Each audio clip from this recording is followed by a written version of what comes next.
Bonjour, nous allons voir aujourd'hui quelques fonctions avancées dans Studio. Voilà, ce sont principalement des fonctions de manipulation de la mémoire de traduction et aussi de paramétrage du projet. On va voir donc comment on peut importer, définir des champs, modifier la mémoire de traduction, la nettoyer avec des filtres, et au niveau du paramétrage du projet, on va voir qu'on peut utiliser tous ces champs pour dire voilà, c'est telle personne qui a traduit par exemple, ou appliquer des pénalités. Les traductions qui viendraient de tel client auraient une pénalité, de façon à ce que ce ne soit pas des 100%, mais que l'on voit bien leur origine et que le traducteur ou le réviseur y soit attentif. Voilà, alors voyons d'abord quel est notre environnement de travail. J'ai un petit peu simplifié les choses parce que nous allons être un peu à court de temps. Mais donc, vous avez un ensemble de fichiers qui sont organisés en sous-dossiers comme d'habitude, avec des fichiers que vous pourriez convertir, mais je l'ai déjà fait, les fichiers terminologiques. Ensuite, vous avez donc dans Terminaux, bien sûr, vous avez des fichiers old qui seraient des fichiers à aligner, donc d'anciens fichiers mais qui n'ont pas encore alimenté la mémoire de traduction. Alors pour le besoin de la cause, je les ai déjà alignés. Et donc dans le dossier memtrad, vous allez avoir ce fichier TMX, plus un fichier de suggestion, plus un fichier ini, dont vous verrez à quoi il sert.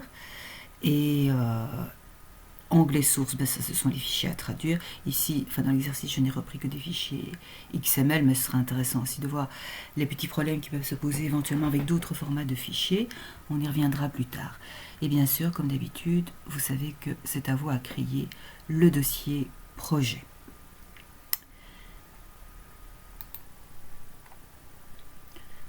Voilà, ça nous donne ceci. J'ai mon dossier projet qui est vide. Mon dossier alignement avec les fichiers qui ont déjà été alignés, le dossier terminaux avec le fichier TBX qui a été converti et je l'ai importé dans le fichier SDLTB, ça prenait juste trop de temps. Le fichier avec les fichiers à traduire, ce sont des fichiers XML. On verra quelques particularités de ces fichiers XML qui sont des fichiers XML tout à fait standards. Et la fois prochaine, on verra d'autres particularités pour chipoter un petit peu avec le paramétrage de fichiers particuliers. Voilà, et ici donc dans TM, vous avez le fichier TMX que nous allons importer, le fichier ini qui permettra de définir certaines caractéristiques du projet et le fichier de suggestion. Voilà, je passe dans Studio à présent, et donc où en sommes-nous? Nous en sommes à cette étape-ci. Voilà. Créer une mémoire de traduction avec les champs client, traducteur et réviseur. Voyons ça. Donc je crée une nouvelle mémoire de traduction.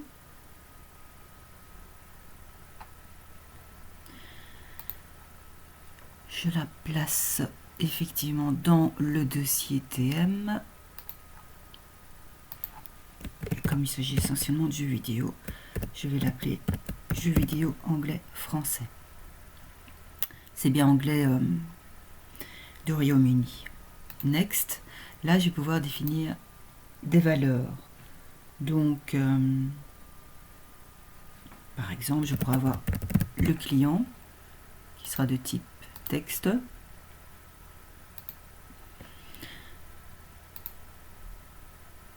Et réviseur.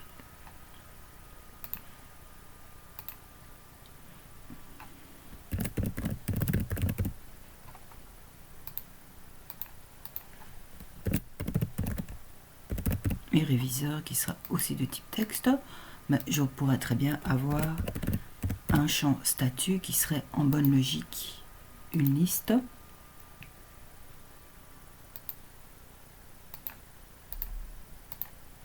Voilà.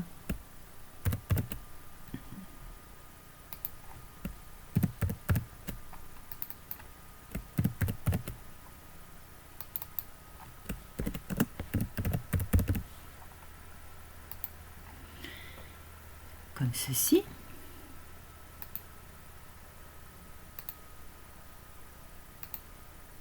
Voilà, j'ai créé ma mémoire de traduction. Pour l'instant, elle est vide.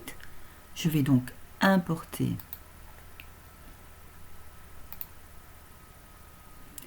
mon fichier videogame plus alignement, le fichier TMX.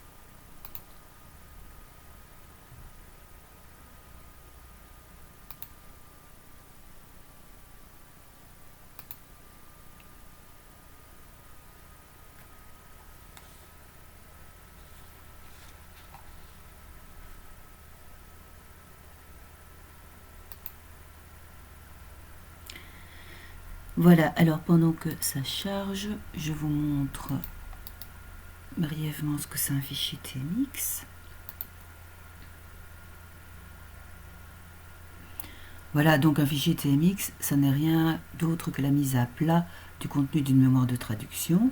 Et donc on a ici des éléments qui sont des translation unit et une translation unit, c'est ceci, combine de translation unit variant, la première en anglais, la deuxième en français, qui permet donc d'associer dans une seule unité de traduction deux segments source et cible, the omission of meaningless words or phrases, etc. L'omission de mots comme eh bien, tu sais, etc. Voilà, ça n'est jamais que ça. L'import est terminé. C'est bon. Voilà. Alors, manipulation de la mémoire de traduction maintenant. Il y a des scories, notamment des non-breakable spaces qui apparaissent à plat, si je puis dire, et non pas comme des caractères spéciaux, et pas mal de segments qui contiennent plein de balises. Ça va être ennuyeux. Donc, il vaudrait peut-être mieux nettoyer les mémoires de traduction et supprimer tout ça.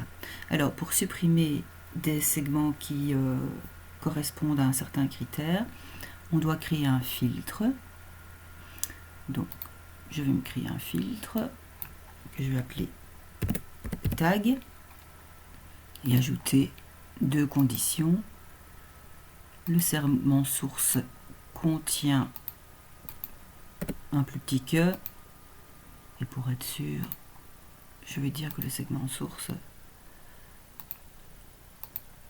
contient un plus grand que. Alors, je dois enregistrer le filtre, et puis je dois lui faire un batch delete.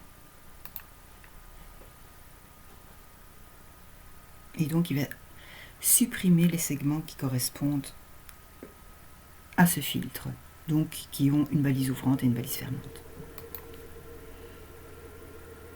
Bon, c'est parce que c'est une vieille mémoire de traduction, il y a des choses qui n'ont pas été interprétées comme des balises, mais comme du texte. Voilà. Bon, c'était une grosse mémoire, ce n'est pas très grave. Alors, comme vous voyez, il y a aussi des espaces insécables, non-breakable space, qui apparaissent à plat. Alors, on va aussi supprimer ça, CTRL H.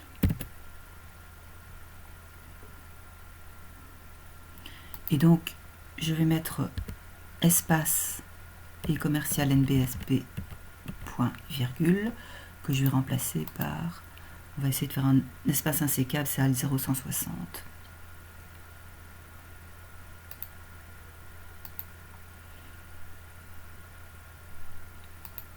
Oui, c'est bon.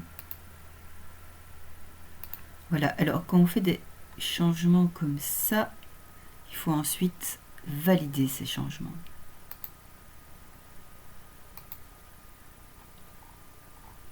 Voilà, c'est déjà un petit peu plus propre. Hein. On voyage dans la mémoire de traduction avec les boutons qui se trouvent ici.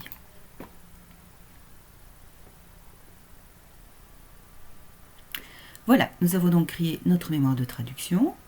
Je vais arrêter la vidéo ici. Dans la vidéo suivante, on va créer le projet de traduction.